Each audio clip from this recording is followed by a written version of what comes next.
श्री स्वामी समर्थ. स्वागत आहे तुमचं माझ्या YouTube चॅनलवरती. आजचा दिवस तुम्हाला खूप छान, सुखाचा, समाधानाचा जाऊ देत. हीच मी स्वामींच्या चरणी प्रार्थना करते आणि आजच्या या नवीन व्हिडिओला सुरुवात करते.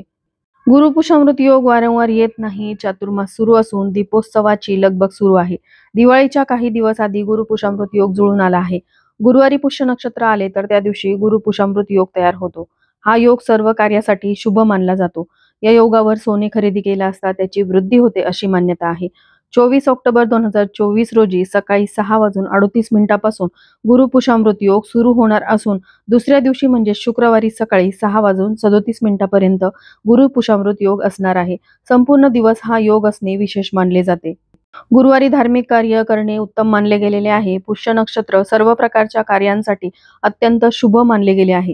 गुरुपुष्य योग दिनी गुरुमंत्र घेणे उत्तम असते. गुंतवणुकीसाठी हा योग फायदेशीर मानला जातो. या दिवशी देवी लक्ष्मीची पूजा केली जाते. या दिवशी केलेले लक्ष्मी पूजन अत्यंत शुभ आणि लाभदायक मानले जाते. या दिवशी देवी लक्ष्मीला प्रसन्न करण्यासाठी घरामध्ये काही विशेष उपाय व सेवाही केल्या जातात. तर असाच एक उपाय किंवा सेवा जी तुम्हाला गुरुपुषामृत योगापासून सुरू करायची आहे, ती 12 फुलवातींची सेवा आज या व्हिडिओमध्ये मी शेअर करणार आहे. ही सेवा कशा प्रकारे करायची आहे, किती दिवस ही सेवा करायची, सेवा करत असताना कोणत्या स्तोत्र मंत्राचं तुम्हाला पठण करायचं आहे, सेवा करून झाल्यानंतर म्हणजे या फुलवाती आपल्याला जमा करायच्या आहेत आणि नंतर त्या फुलवातींचं काय करायचे, ही संपूर्ण माहिती जाणून घ्यायची असेल तर व्हिडिओ स्किप न करता शेवटपर्यंत बघा. चॅनलवरती पहिल्यांदा आला असाल तर नक्कीच सबस्क्राईब करा आणि असेच नवनवीन माहिती पूर्ण व्हिडिओ बघण्यासाठी बेल आयकॉनलाही क्लिक करा. त्यामुळे जेव्हाही मी नवीन व्हिडिओ अपलोड करेल तेव्हा त्याचं नोटिफिकेशन सर्वात आधी तुम्हाला मिळेल आणि तुम्ही एक पण व्हिडिओ मिस करणार नाही. तर अतिशय प्रभावी ही सेवा आहे. याआधी बऱ्याचशा व्हिडिओमध्ये मी तुमच्यासोबत ही सेवा शेअर केलेली आहे. मी स्वतः ही सेवा केलेली आहे. खूप सुंदर या सेवेचा अनुभव आलेला आहे. आणि जर तुम्हाला ही सेवा सुरू करायची असेल तर उद्या गुरुपुषामृत योगावरतीच तुम्हाला ही सेवा सुरू करायची असते. आधीमध्ये तुम्हाला ही सेवा कधीही करता येत नाही. जर यावेळेस तुमचा मासिक धर्म असेल, सुतक असेल तर सुतकामध्ये तुम्हाला ही सेवा करता येणार नाही. मासिक धर्म असेल तर घरातील इतर सदस्यांकडून तुम्ही ही सेवा करून घेऊ शकता. पण ज्या सदस्यांनी ही सेवा सुरू केलेली आहे त्या सदस्याला शेवटपर्यंत म्हणजेच 24 दिवसांची ही सेवा असते तोपर्यंत ही सेवा कंटिन्यू करावी लागते. तर या सेवेसाठी तुम्हाला एक निरांजनी लागते. जर तुम्हाला शक्य झालं तर उद्याच्या दिवशी तुम्ही चांदीची निरांजनी गुरुपुषामृत योग ज्या काळामध्ये आहे त्या काळामध्ये खरेदी करून आणा. शक्य नसेल तर तुम्ही जीही निरांजनी तुमच्या घरामध्ये आहे त्यामध्ये हा उपाय करू शकता. आता 12 फुलवातींची सेवा आहे तर कशा प्रकारे ही सेवा करायची आहे हे आपण आता बघूयात. तर त्यासाठी तुम्हाला सांगितल्याप्रमाणे एक वेळ निश्चित करायची. आता गुरुपुषामृत योग उद्या दिवसभर आहे तर उद्या दिवसभरामध्ये कधीही तुम्ही या सेवेला सुरुवात करू शकता. तर पहा, 24 ऑक्टोबर 2024 रोजी सकाळी 6:38 गुरुपुषामृत योग सुरू होणार असून दुसऱ्या दिवशी शुक्रवारी सकाळी 6:37 पर्यंत असणार आहे. या वेळेमध्येच तुम्हाला सेवा सुरू करायची. बघा, उद्या जर तुम्हाला नाही जमलं तर शुक्रवारी सकाळी 6:37 आत तुम्ही या सेवेला सुरुवात केली तरीही चालेल, कारण त्या काळामध्ये देखील गुरुपुष्य योग हा असणार आहे. या शुभ मुहूर्तावरती तुम्हाला सेवेला सुरुवात करायची आहे. सेवा कोण करू शकतं तर घरातील स्त्री, पुरुष, मुलं, मुली, वयोवृद्ध कोणी देखील ही सेवा करू शकतो. सेवा ही आपल्याला लक्ष्मी प्राप्तीसाठी करायची आहे. बघा, जर घरामध्ये आर्थिक समस्या असतील, पैशाची चणचण राहत असेल, घरामध्ये पैसा टिकत नसेल, यानं त्या कारणाने खर्च होत असेल किंवा कर्जबाजारीपणा झालेला असेल तर यातून बाहेर पडण्यासाठी तुम्हाला ही प्रभावी सेवा करायची आहे. या सेवेने लक्ष्मी प्राप्तीचे योग जुळून येतील. घरामध्ये असलेली आर्थिक चणचण संपूर्णपणे नष्ट होईल आणि घरामध्ये सुख समृद्धी येईल. तर दिवाळी आधीच हा योग आलेला आहे. अतिशय शुभ योग आहे, त्यामुळे ही संधी तुम्ही दडवायची नाही. तर सांगितल्याप्रमाणे तुम्हाला निरांजनी घ्यायची आहे. तर सगळ्यात आधी आपल्याला या सेवेसाठीचा संकल्प करायचा. संकल्प देवघरासमोर बसून करायचा. देवघरासमोरील दिवा सुरू असावा, धूप अगरबत्ती लावून घ्यायची.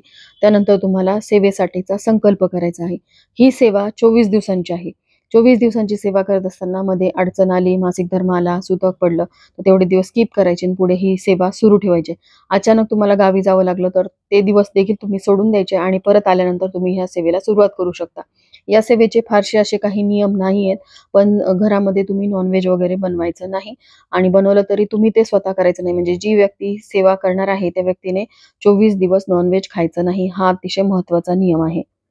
आता संकल्प कसा करावा यावरचा डिटेल व्हिडिओ मी चॅनलवरती शेअर केलेला आहे. कोणत्या मंत्राचं पठण करायचं ती सगळी माहिती त्या व्हिडिओमध्ये तुम्हाला मिळेल. तरी देखील मी थोडक्यात शेअर करते की हातामध्ये तुम्हाला एक फूल घ्यायचं आहे, हळदी कुंकू अक्षदा घ्यायच्या आहेत, पळीनी 2 पळ्या पाणी घ्यायचं आहे आणि तुमचं नाव, गोत्र वगैरे म्हणजे उद्याचा दिवस, वेळ जेव्हा तुम्ही ही सेवा सुरू करणार आहात ती वेळ, ही वेळ सांगायची आणि तुमच्या ज्याही समस्या आहेत त्या बोलून दाखवायच्या आणि त्यानंतर स्वामी समर्थ महाराजांकडे प्रार्थना करायची की ही सेवा माझ्याकडून निर्विघ्नपणे पूर्ण करून घ्या आणि त्यानंतर हा संकल्प तुम्हाला ताम्हणामध्ये सोडायचा आहे आणि त्यानंतर तुम्हाला सेवेला सुरुवात करायची आहे. आता 12 फुलवातींची सेवा आहे. म्हणजे ही सेवा कशी करायची तर पहा, उद्याच्या दिवशी म्हणजे गुरुपुषामृत योग जो आहे तो गुरुवारी आहे आणि शुक्रवारी सकाळी देखील आहे. तर तुम्ही जेव्हा ही सेवा सुरू करणार आहात त्या दिवशी पहिल्या दिवशी तुम्हाला जी निरांजनी तुम्ही घेतलेली आहे त्यामध्ये एक फुलवात घ्यायची आहे. यामध्ये शुद्ध गाईचं तूप टाकायचं आणि शुद्ध गाईचं तूपच तुम्हाला पुढचे 24 दिवस वापरायचं आहे. आता शुद्ध गाईचं तूप घातल्यानंतर फुलबातीचं वरचं टोक तुम्हाला लाल करायचं आहे. या दिव्याला तुम्हाला आसन द्यायचं आहे. त्यासाठी एखादी छोटीशी प्लेट घ्यायची, त्यावरती थोड्याशा अक्षदा टाकायच्या. ह्याच अक्षदा तुम्ही पुढचे 24 दिवस ठेवू शकता. हीच प्लेट तुम्ही तशीच ठेवू शकता. फक्त निरांजनी जी आहे ती तुम्हाला रोजच्या रोज स्वच्छ धुवून वापरायची आहे. आता तुम्ही दिव्याला आसन दिलेलं आहे, त्या आसनावरती हा दिवा ठेवायचा, दिवा प्रज्वलित करायचा आहे. दिव्याला तुम्हाला हळदी कुंकू अक्षदा अर्पण करायच्या, एक फूल अर्पण करायचं, धूप ओवाळून घ्यायचं आणि त्यानंतर तुम्हाला सेवा करायची आहे. आता त्यानंतर तुम्हाला काही प्रभावी सेवा करायच्या आहेत लक्ष्मी प्राप्तीच्या. तर त्या सेवा कोणत्या हे पुढे मी शेअर करेलच, पण पहिल्या दिवशी तुम्ही एक फुलवात लावलेली आहे. दुसऱ्या दिवशी तुम्हाला यामध्ये अजून एक फुलवात वाढवायची, म्हणजे दुसऱ्या दिवशी तुम्हाला 2 फुलवाती लावायच्या आहेत. तिसऱ्या दिवशी 3, चौथ्या दिवशी 4, पाचव्या दिवशी 5, 6व्या दिवशी 6, 7व्या दिवशी 7, 8व्या दिवशी 8, 9व्या दिवशी 9, 10व्या दिवशी 10, 11व्या दिवशी 11, 12व्या दिवशी 12 फुलवाती. अशा प्रकारे 12 दिवस तुम्हाला चढत्या क्रमाने म्हणजे एक फुलवात तुम्हाला वाढवत न्यायची आहे आणि 12व्या दिवशी तुम्हाला 12 फुलवाती लावायच्या आहेत. आता त्यानंतर 13व्या दिवशीपासून 13व्या दिवशी तुम्हाला 12 फुलवाती घ्यायच्या, म्हणजे 12व्या दिवशी तुम्ही 12 घेतल्या, परत 13व्या दिवशी तुम्हाला 12च फुलवाती घ्यायच्या आहेत. मग 13व्या दिवशी तुम्ही 12 फुलवाती घेतल्यानंतर 14व्या दिवशी तुम्हाला एक फुलवात कमी करायची, म्हणजे 11 फुलवात घ्यायची आहे. त्यानंतर 15व्या दिवशी तुम्हाला 10च फुलवाती घ्यायच्या आहेत. 16व्या दिवशी तुम्हाला 9 फुलवाती घ्यायच्या आहेत. 17व्या दिवशी तुम्हाला 8 फुलवाती घ्यायच्या आहेत. 18व्या दिवशी तुम्हाला 7 फुलवाती घ्यायच्या आहेत. त्यानंतर 19व्या दिवशी तुम्हाला 6 फुलवाती घ्यायच्या आहेत. 20व्या दिवशी तुम्हाला 5 फुलवाती घ्यायच्या आहेत आणि त्यानंतर 21व्या दिवशी तुम्हाला 4 फुलवाती घ्यायच्या आहेत. 22व्या दिवशी तुम्हाला 3 फुलवाती घ्यायच्या आहेत आणि 23व्या दिवशी तुम्हाला 2 फुलवाती घ्यायच्या आहेत आणि 24व्या दिवशी तुम्हाला परत एका फुलवातीवरती यायचं आहे. अशा प्रकारे तुम्हाला 24 दिवसाची सेवा करायची. पहिले 12 दिवस तुम्हाला चढत्या क्रमाने एक फुलवात वाढवत न्यायची आहे आणि त्यानंतर उतरत्या क्रमाने म्हणजे 13व्या दिवशीपासून एक फुलवात कमी करत करत 24व्या दिवशी तुम्हाला एकाच फुलवातीवरती यायचं आहे. तर पहा आता सेवा काय करायची, तर मला मागच्या व्हिडिओमध्ये पण कमेंट आलं होतं की सेवा फक्त पहिल्याच दिवशी करायची का, तर नाही, तुम्हाला पुढचे 24 दिवस ही सेवा करायची आहे. या स्तोत्र मंत्राचं पठण करायचं आहे. आता उद्या गुरुवारी तुम्ही दिवसभरामध्ये कधी ही सेवा सुरू केली त्यानंतर एक वेळ निश्चित करून घ्यायची. सकाळी जमत असेल तर सकाळी किंवा संध्याकाळी, म्हणजे सकाळी कधी करायची तर कधी पण करा, तर नाही सकाळी तुम्ही 6:30च्या आत ही सेवा करायची आहे आणि संध्याकाळी दिवे लागणीच्या वेळेस जर तुम्ही बसणार असाल तर ती सेवा देखील तुम्ही 6:30 पासून पुढे करू शकता, पण अगदीच रात्री वगैरे करू नका. शक्यतोवर तुम्ही म्हणजे दिवे लागणीची जी वेळ असते 6:30 ते 7:30च्या दरम्यान ही सेवा करण्याचा प्रयत्न करा. त्याच वेळेमध्ये तुम्ही पुढे ही सेवा सुरू ठेवायची आहे. आता घरातील कुलस्त्री ही सेवा करत असेल किंवा मुली करत असतील तर त्यांचा मासिक धर्म आला तर तेवढे दिवस स्किप करायचे आणि 5व्या दिवशीपासून तुम्हाला ही सेवा सुरू ठेवायची आहे. तर सेवा काय काय करायची, तर सगळ्यात आधी तुम्हाला एक वेळा व्यंकटेश स्तोत्राचं पठण करायचं आहे. त्यानंतर एक वेळा तुम्हाला श्री सुक्तमचं पठण करायचं आहे. 16 वेळा तुम्हाला विष्णू गायत्री मंत्राचं पठण करायचं आहे. 16 वेळा तुम्हाला लक्ष्मी गायत्री मंत्राचं पठण करायचं आहे. 16 वेळा तुम्हाला कुबेर मंत्राचं पठण करायचं आहे आणि 16 वेळा तुम्हाला नवार्णव मंत्राचं पठण करायचं आहे आणि सगळ्यात शेवटी तुम्हाला एक माळ श्री स्वामी समर्थ या षडाक्षरी मंत्राचा जप करायचा आहे. एवढी सेवा तुम्हाला करायची आहे. निरांजनीमध्ये पुरेसं तूप असायला हवं. तुमची सेवा पूर्ण होईपर्यंत ती निरांजनीमध्ये असलेली फुलवात जळत राहिली पाहिजे अशी तुम्हाला काळजी घ्यायची आहे. जर तूप त्यामध्ये बसत नसेल तर तुम्ही थोडंसं जवळ तूप ठेवू शकता आणि त्यामध्ये जसं लागेल तसं तूप तुम्ही घालू शकता. त्याचबरोबर मला खूप साऱ्या कमेंट मागच्या व्हिडिओमध्ये पण आल्या होत्या, की फुलवाती ह्या निरंजनीमध्ये बसत नाहीत. छोटी निरंजनी असेल ना, तर छोट्या-छोट्या आकाराच्या फुलवाती तयार करायच्या. फुलवात ही मोठी असते. पहिल्या दिवशी तुमची एक फुलवात सहज बसून जाईल. पण त्यानंतर जेव्हा-जेव्हा तुम्ही वाढवत जाल फुलवाती, आता 12 फुलवाती छोटी निरंजनी असेल, तर त्यामध्ये बसत नाहीत मोठ्या आकाराच्या फुलवाती. पण छोट्या-छोट्या आकाराच्या फुलवाती बनवायच्या. बऱ्याचशा महिला काय करतात, की ही सेवा सुरू करण्याआधीच अशा छोट्या-छोट्या आकाराच्या फुलवाती तयार करतात आणि त्याच या सेवेसाठी वापरतात.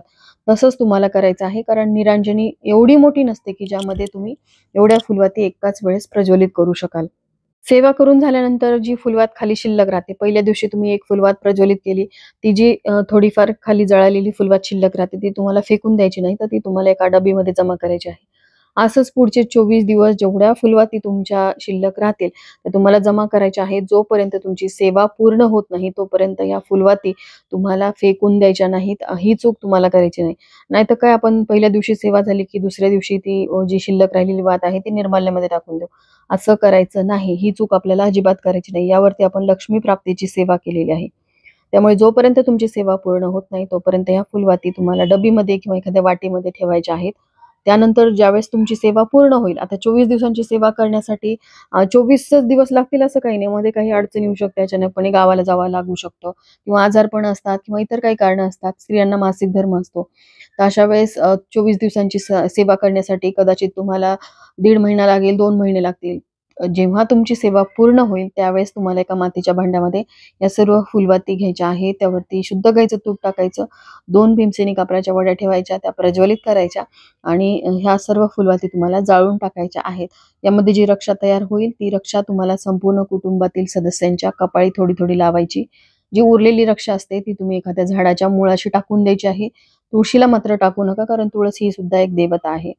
त्याचबरोबर गुरुपुष्यमृत योगावरती गुंजभर का होईना सोनं खरेदी करावं. ज्यांना शक्य आहे त्यांनी नक्कीच सोनं किंवा चांदी खरेदी करावं किंवा सोन्यापेक्षाही मौल्यवान अशा काही वस्तूंची तुम्ही खरेदी करू शकता. त्या कोणत्या आहेत यावरचा डिटेल व्हिडिओ मी चॅनलवरती शेअर केलेला आहे. तर चला याबरोबरच आजचा हा व्हिडिओ मी इथंच एंड करते. व्हिडिओ आवडला असेल, थोडा जरी हेल्पफुल वाटला असेल, तर व्हिडिओला लाईक, शेअर आणि सबस्क्राईब करायला विसरू नका.